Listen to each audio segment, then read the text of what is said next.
Hi hello നമസ്കാരം. നമ്മുടെ പുതിയൊരു വീഡിയോയിലേക്ക് എല്ലാവർക്കും സ്വാഗതം. നമ്മളിന്ന് ഉണ്ടാക്കാൻ പോകുന്നത് കുക്കറിൽ ഒരു വെജിറ്റബിൾ ബിരിയാണിയാണ്. Restaurant style vegetable biryani. അപ്പോൾ നമുക്കിത് എങ്ങനെ ഉണ്ടാക്കാമെന്ന് നോക്കാം. ആദ്യം തന്നെ ഒരു 5 ലിറ്ററിൻ്റെ കുക്കറാണ് എടുത്തിരിക്കുന്നത്. അതിലേക്ക് സൺഫ്ലവർ ഓയിൽ ഒഴിച്ച് കൊടുത്തിട്ടുണ്ട്. പിന്നീട് അതിലേക്ക് ഗ്രാമ്പൂ, പട്ട, ഏലക്കായ, ബേ ലീഫ് അത് ചേർത്ത് കൊടുത്ത ശേഷം ഒരു 2 സവാള അരിഞ്ഞതും ഒരു 2-3 പച്ചമുളക് അരിഞ്ഞതും നമ്മൾ ചേർത്ത് കൊടുത്തിട്ടുണ്ട്. പിന്നീട് ഒരു 3/4 ടീസ്പൂണോളം തന്നെ പെരിഞ്ചീരകമാണ് ചേർത്ത് കൊടുത്തിരിക്കുന്നത്. നല്ല രീതിയിലൊന്ന് വഴറ്റിയെടുത്തിട്ടുണ്ട്. ഉള്ളി പെട്ടെന്ന് തന്നെ ഒന്ന് വഴറ്റി കിട്ടാൻ വേണ്ടി നമ്മളതിലേക്ക് കുറച്ച് ഉപ്പ് കൂടി ചേർത്ത് കൊടുത്തിട്ടുണ്ട്. അതിനുശേഷം നല്ല രീതിയിൽ മൂപ്പിച്ചെടുക്കുക. ഉള്ളി ഒന്ന് മൂത്ത് വന്ന ശേഷം നമ്മളതിലേക്ക് വെളുത്തുള്ളി, ഇഞ്ചി ചതച്ചതാണ് ചേർത്ത് കൊടുത്തിരിക്കുന്നത്. അതുകൂടി ചേർത്ത് കൊടുത്ത ശേഷം നല്ല രീതിയിലൊന്ന് വെളുത്തുള്ളിയുടെയും ഇഞ്ചിയുടെയും പച്ചമണം മാറുന്നത് വരെ വഴറ്റിയെടുത്തിട്ടുണ്ട്.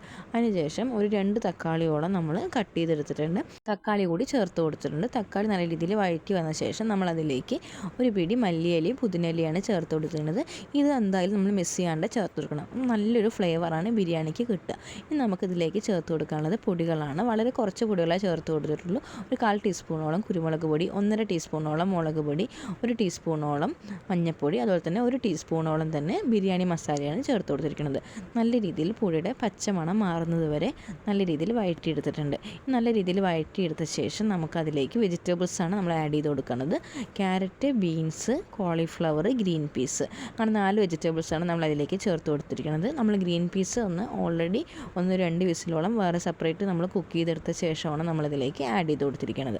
നല്ല രീതിയിൽ മസാലയൊക്കെ നമ്മുടെ പച്ചക്കറിക്ക് പിടിക്കുന്ന രീതിയിൽ നല്ല രീതിയിൽ ഒന്ന് വഴറ്റി എടുത്തുക. ഒരു 5 മിനിറ്റോളം തന്നെ നമ്മൾ വഴറ്റി എടുത്തിട്ടുണ്ട്. അതിനുശേഷം നമ്മളിതിലേക്ക് ഇനി ചേർക്കാൻ പോകുന്നത് നമ്മുടെ റൈസാണ്. നമ്മൾ റൈസ് വന്നിട്ട് ഓൾറെഡി നമ്മളൊരു അരമണിക്കൂറോളം നമ്മൾ അരി ഒന്ന് വെള്ളത്തിൽ കുതിർത്ത് വെച്ചിട്ടുണ്ടായിരുന്നു. അങ്ങനെ വെള്ളത്തിൽ നിന്ന് എടുത്ത ശേഷം നല്ല രീതിയിൽ കഴുകി വൃത്തിയാക്കി നല്ലോണം ഊറ്റിയ ശേഷം നമ്മൾ അരി ചേർത്ത് കൊടുത്തിട്ടുണ്ട്. ഇനി നമുക്കതിലേക്ക് ഒരു നാരങ്ങ പിഴിഞ്ഞത് കൂടി ചേർത്ത് കൊടുത്ത ശേഷം നമ്മളതിലേക്ക് ചൂടുവെള്ളമാണ് ചേർക്കുന്നത്. ഒരു ഗ്ലാസ് അരിക്ക് 1.5 ഗ്ലാസ് വെള്ളം എന്ന കണക്കിൽ നമ്മൾ 3 ഗ്ലാസ് വെള്ളം നമ്മൾ ചൂടാക്കി എടുത്തിട്ടുണ്ടായിരുന്നു. ഓൾറെഡി നമ്മൾ തിളപ്പിച്ച് വെച്ചിട്ടുണ്ട് സെപ്പറേറ്റ്.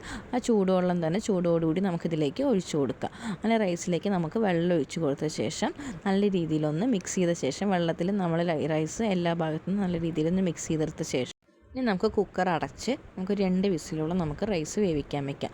കറക്റ്റ് 2 വിസിൽ കഴിഞ്ഞ് നമുക്ക് ഓഫ് ചെയ്ത ശേഷം നമ്മൾ വിസിലൊന്നും എടുത്ത് കളഞ്ഞിട്ടുണ്ട്. അങ്ങനെ നമ്മുടെ റൈസ് പെർഫെക്റ്റ് ആയിട്ട് തന്നെ കുക്കായി വന്നിട്ടുണ്ട്. നമ്മുടെ അടിപൊളി ബിരിയാണി തന്നെ റെഡി ആയിട്ടുണ്ട്. അങ്ങനെ നമ്മുടെ ഈസി ആൻഡ് വളരെ ടേസ്റ്റി ആയിട്ട് നമുക്ക് റെസ്റ്റോറൻറ്റ് സ്റ്റൈലിൽ തന്നെ നമ്മൾ വെജിറ്റബിൾ ബിരിയാണി ഉണ്ടാക്കിയിട്ടുണ്ട്. അപ്പോൾ റെസിപ്പി എല്ലാവർക്കും ഇഷ്ടമായെന്ന് കരുതുന്നു. വീഡിയോ ഇഷ്ടമായെങ്കിൽ ലൈക്ക് ചെയ്യാനും ഷെയർ ചെയ്യാനും സബ്സ്ക്രൈബ് ചെയ്യാനും മറക്കരുത്.